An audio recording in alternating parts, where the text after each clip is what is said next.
With home prices soaring over the last few years, many have turned to building their own homes as a smarter option, especially when you create some serious equity and generate a steady source of income at the same time. Hey, I'm Kai, professional builder and real estate investor. Right now, we're actually sitting in one of my container homes, which I just recently transformed into my new studio and workspace. I hope you like it. Now, after 20 years in real estate, I've seen almost everything.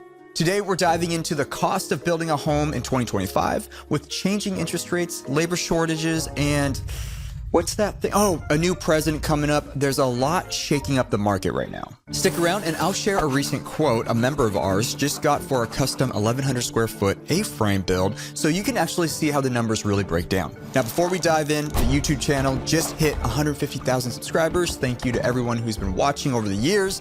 I'm getting serious about creating more content and I'm aiming for 175 subs by the end of this year. And if you've enjoyed or learned anything from my videos, please hit the subscribe and like button to help me reach that goal. All right, let's throw the price per square foot counter up in the corner and let's start with the question I get asked the most: how much is land? Land prices can swing like crazy, whether you're in Southern California, New York, or Arkansas. And to keep it simple, we'll use Kansas City, Missouri, kind of as our baseline for this example. It's a nice middle ground that gives us a realistic look at cost without extreme outliers. Now, land is the biggest variable.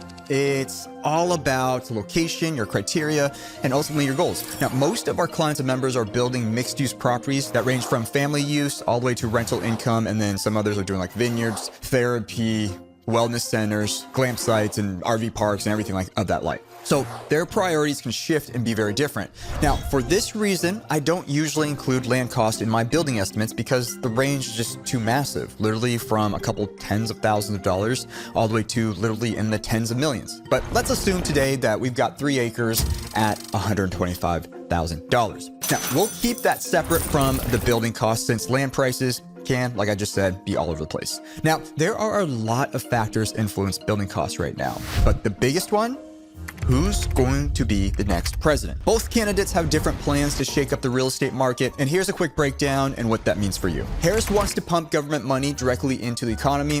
First-time home buyers and renters who've paid on time could get some serious incentives, and builders will also see significant incentives as well to create more affordable housing, targeting low to mid-income. In the short term, that means property prices could spike as builders scoop up land, and inflation might creep back in with all that new money circulating inside the system. On the flip side, Trump's taking a free market approach, leaning towards keeping or expanding tax breaks like bonus depreciation for real estate. Good news for investors, but also it might drive prices back up as we buy more properties to maximize bonus depreciation, just like we did in 2022. And with interest rates slowly coming down, cheaper debt means more upward pressure on prices. Bottom line, if you can find the right deal, now's still a good time to jump in. First up, excavation and site prep. We're going with 1,000 square foot A-frame build today, and I'll show you later how to tweak the numbers based on the size of the home that you're planning on building. Now, clearing the site, trenching for utilities, grading, and laying down gravel, pretty straightforward stuff. It'll only take a few days. Now, cost here can vary depending on the slope and soil conditions and how far your site is from the main road. But for this example, let's assume that we've got flat cleared land close to the road and utilities. That's going to run us about $8,000. Now, next we've got to bring in utilities: power, water, sewage, and internet. If you're on acreage, you'll most likely have access to city power and internet, but for water and sewage, you'll need to be on a well and septic system. For power and internet, I like to bury them underground for a cleaner look, even though you can go overhead with power lines for 40 to 50% cost savings. Underground usually runs about $20 to maybe $25 a linear foot, and assuming that we're going 100 feet, that's gonna be around $10,000 once you factor in the transformer and permits. Now, for the septic system, we'll go with the basic gravity-fed setup and a drain field. That's $9,000. Now, as for the well, drilling a 150-foot well with a pump house will set us back a cool $20,000 or 2 stacks. Now, the nice part here is if you plan strategically, these investments can service future structures as well. That's a big part when we lay out our master site plan. Okay, so just prepping the area, so far we're already at $47 a square foot, and we haven't even started building the house yet. Now, let's talk about labor. This is where costs can really skyrocket. While material costs have mostly leveled off since 2020, although things like copper, steel, and concrete are still pricey, labor has jumped 40 to 50% in some areas due to inflation and worker shortages. Lack of skilled workers, meaning that those in the game can charge premium prices. The good news? Well, material costs have stabilized, so we're not paying $12 for a 2x4 anymore. But when planning your build, consider the local labor market because that can make a massive difference. First step of the home itself is the foundation.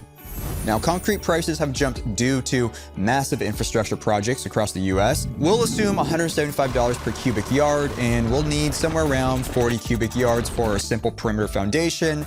That's gonna be $7,000 plus another $5,000 for labor, formwork, and rebar, bringing the total to $12,000 for the foundation. Now, once the foundation is in place, it's time for framing, one of the more expensive parts. We'll assume around $27,000 just for the materials, and another $13,000 for the labor. We're going with the big beams and exposed tongue and groove ceiling here for that wow factor. Now, for windows and doors, we're looking at another $15,000, assuming no crazy giant trifold doors or anything wild like all glass garage doors or something like that. Siding and roofing, now we're looking at another $25,000, 3 stacks, and we're opting for a metal roof and fiber cement siding. The nice thing about A-frames is that the roof also acts as the exterior and interior walls. Now at this point, we should be weather tight and ready to move to the interior. Time to bring in the trades for rough in plumbing, electrical, and mechanical. Now, we've got 1 kitchen and 2 bathrooms. So plumbing, we're gonna be using PEX, that's $11,000. Electrical, we're gonna be doing the full panel, full rough-in, outlets, light switches, all that simple jazz. That's another $13,000. And then we're using mechanical, which is going to be a ductless heat pump and an HRV system, which is a heat recovery ventilation unit, which you should use when you have ductless heat pumps because you need to circulate clean air with the old stagnant air that's being used for breathing inside. And for that, we got another $14,000 there.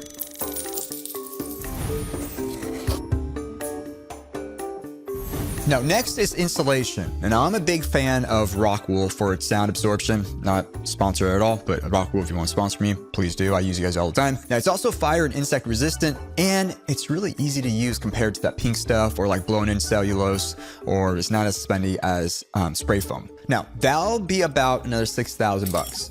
Keep in mind, floors and ceilings need higher R values to meet code. Now, once the installation is in, it's time for the drywall.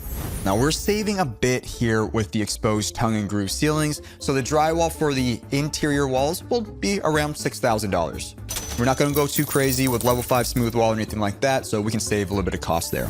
Now, for flooring in high traffic areas like rentals, vacation homes, or areas where there's gonna get a lot of snow, you're on gravel, rock, you have lots of, clay or anything like that, we don't wanna be using real hardwood floors, and we definitely do not wanna be using carpet. I recommend either tile, stone, or luxury vinyl plank.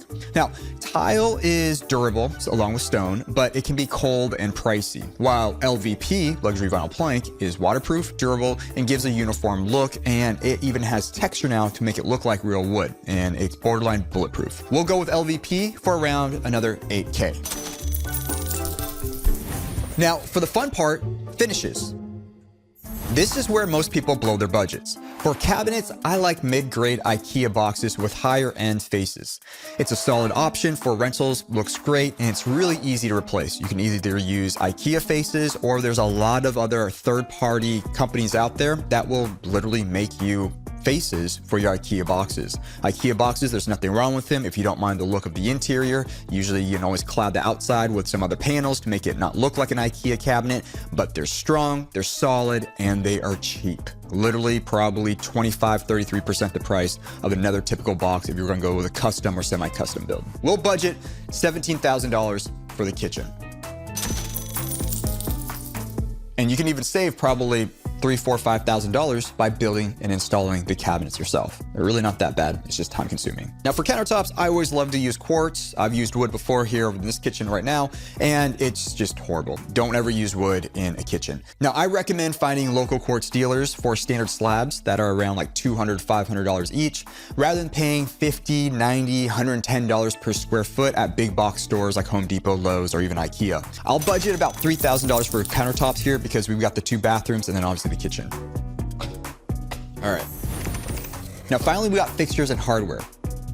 Think about lighting, plumbing, cabinet pulls, doorknobs, that type of stuff. I'm gonna budget and give ourselves $10K for that. That's probably a little bit more than what I really need, but for this relatively small space, this really makes things pop. Let's not forget our outdoor living and landscaping. This is what really pulls things together for us, whether it's you're using it for yourself, but especially for us who are catering to guests. The outdoor and the landscaping is a moneymaker. We're gonna spend about $15,000 here.